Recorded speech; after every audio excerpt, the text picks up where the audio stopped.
आजच्यानं complete 4 5 6 म्हणजे 4 दिवस पाऊस राहिलेला आहे। ज्यांची कामं असेल तर तुम्ही रोटायटर करून घ्या। राज्यामध्ये मात्र मी पहिल्यापासूनच म्हटलो होतं 7 ते 14 मध्ये राज्यात मान्सूनचा पाऊस येणार आहे।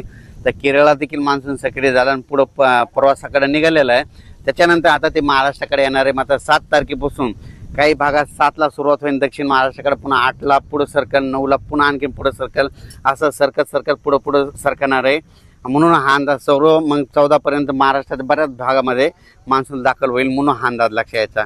म्हणजे सांगायचं झालं तर 7 तारखेपासून ते 14 तारखेपर्यंत राज्यात बऱ्याच भागामध्ये मान्सून व्यापलेला दिसेल, म्हणून हे देखील लक्षात यायचं। पण राज्यात काय झालं की बराच प्रसार माध्यमातून म्हणतात की यावर्षी दुष्काळ पडणार आहे। तर तुम्हाला सांगतो दुष्काळ वगैरे काही पडणार नाही। पाऊस थोडाफार कमी राहील, पिकं चांगले येतील, मात्र परतीचा पाऊस धुमाकूळ घालणार आहे। त्याच्यामुळे दोन्ही पिकं येणार आहे, रब्बी येणार आहे आणि खरीप पण येणार आहे। त्याच्यामुळे ही शेतकऱ्यासाठी सर्वप्रथम आनंदाची बातमी। पण काय झालं, बऱ्याच प्रसार माध्यमातून म्हणतात की दुष्काळच पडणार आहे। तर तुम्हाला हे सांगत असताना सांगू इच्छितो, यावर्षी पावसाचं जेमतेम सरासरीचं प्रमाण सांगतो कसं पडणार आहे। जूनमध्ये थोडाफार कमी पडेल, पेरण्या होतील, म्हणजे पेरण्या 2 टप्प्यात होतील, एक होतील 7 ते 14 मध्ये होतील आणि नंतर काय होईल 20 ते 30च्या दरम्यान एक पेरणीचा टप्पा राहील। आणि त्याच्यामधून जर काही शेतकरी कोणाची वापसा नसली उरली तर मग 10 जुलै ते 15 जुलैमध्ये तिसरा टप्पा राहील। म्हणजे असे 3 टप्पे पेरणीचे राहणार। पहिल्यापासूनच मी सांगतो, म्हणजे 7 ते 14 मध्ये ज्यांच्याकडे ईदभर ओल गेली तर ते पेरणी करते, आणि त्याच्यानंतर 20 ते 30 मध्ये जिथं पाऊस पडला त्यांच्याकडे ईदभर ओली की ते पेरणी करते। आणि त्याच्यातून काही पाऊस नसला, ट्रॅक्टर नाही भेटला, डिझेल नाही भेटलं, त्याच्यामुळे जर उरल्या तर 10 जुलै ते 15 म्हणजे असे 3 टप्पे पेरणीचे होते। पण शेतकऱ्याला सर्वप्रथम सांगतो, तुम्ही काय करा, पाऊस पडल्याच्या नंतर शेतामध्ये कुदळ घेऊन जा, आणि कुदळ घेऊन झाल्याच्या नंतर तुमच्या जमिनीमध्ये काय करा, अशी ईदभर ओल गेली, अशी ईदभर की कधी पेरणी करू शकतात। मग काय होतं ना, शेतकरी काय करतात, हे 4 बोट ओल गेली की त्याच्यावर पेरणी करतात आणि तुमची पेरणी फेल जाते। म्हणून चांगली ईदभर ओल गेल्याच्या नंतर पेरल्याच्या नंतर महिनाभर जरी पाऊस नाही आला तर ते तुमचं पीक उगवतं आणि ते ताशी देखील लागतं। पण शेतकरी त्या भागामध्ये अशी म्हणजे आम्ही असं करतो, पाऊस पडला की आधी शेतात जातो तर जमिनीची ओल तपासतो किती गेली, आणि तेव्हा आम्ही पेरणीचा निर्णय घेतो। म्हणून माझं म्हणणं आहे, शेतकऱ्यांनी पेरणी करत असताना स्वतःचा निर्णय स्वतःच घ्या। स्वतः शेतकरी खूप हुशार असतो, कारण की त्यांना आतापर्यंत त्याची जीवनच शेतीवर, म्हणून त्यांना पेरणी करायची की नाही ते ठरवतो, म्हणून हे लक्षात घ्यायचं। त्याच्यानंतर काय झालं की आता हे जे पाऊस आहे 7 तारखेला काय होईल, सुरुवात मात्र इकडून दक्षिण महाराष्ट्राकडून होईल, म्हणजे कोल्हापूर जिल्हा, सातारा जिल्हा, पुणे जिल्हा, त्याच्यानंतर इकडं अहिल्यानगर जिल्हा, बीड जिल्हा, धाराशिव जिल्हा, लातूर जिल्हा, परभणी जिल्हा, नांदेड जिल्हा, ह्या पट्ट्यामध्ये काय होईल, दक्षिण भागाकडून यावर्षी पाऊस येणार आहे।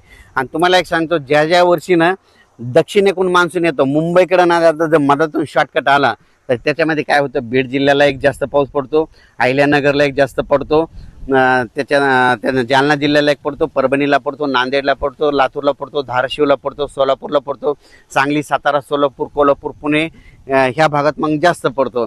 पण हे जे पाऊस जर मुंबईकडून तिकडे गेला तर मग ते काय होतं, उत्तर महाराष्ट्राकडे जास्त पडतो, आणि हे जे बीड जिल्हा, लातूर जिल्हा, धाराशिव जिल्हा, अहिल्यानगर ह्या भागाला कमी पडतो। पण यावर्षी ह्या बीड जिल्ह्याला, अहिल्यानगरसाठी खूप आनंदाची बातमी, यावर्षी मध्ये दक्षिणेकडून मान्सूनमध्ये येईल, आणि पुढे न जाता मधातूनच कट हाणल्यामुळे काय होईल, तुमच्या भागाची पेरणी लवकर लागेल।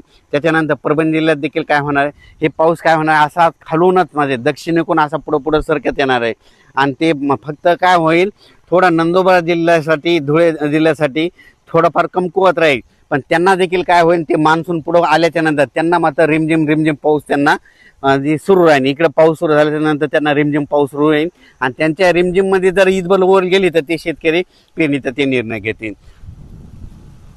करायला परत एक सांगतो, आमची इकडे परिस्थिती कशी, आम्ही ईदभर ओल गेली की पेरणीचा निर्णय घेतो।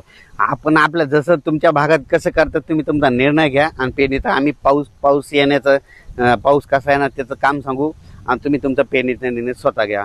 आणि बियाणे निवडत असताना आपल्या नातेवाईकाला आपल्या स्वतःच्या अनुभवानुसार कुठं आपण स्वतः डोळ्याने पाहिल्यानंतर त्या बॅग निवडल्या तसेच बियाणे निवडा।